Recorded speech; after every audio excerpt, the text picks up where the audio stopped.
Hello everyone and welcome back to our channel. If you're new and viewing for the first time, we would like to say welcome.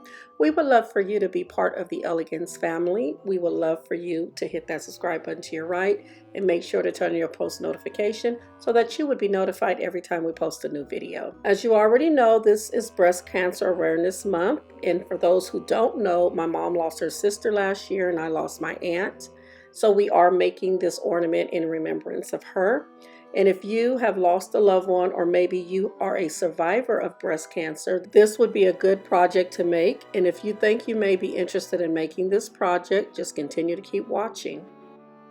All materials that we are using here today will be linked in the description bar below this video.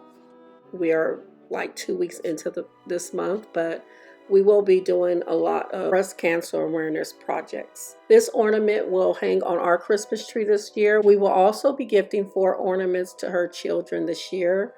This will just be something they can remember their mom by. She was their rock and the monarch of their family. And so at this trying time of the year, they can have something to hold on to remember their mother by.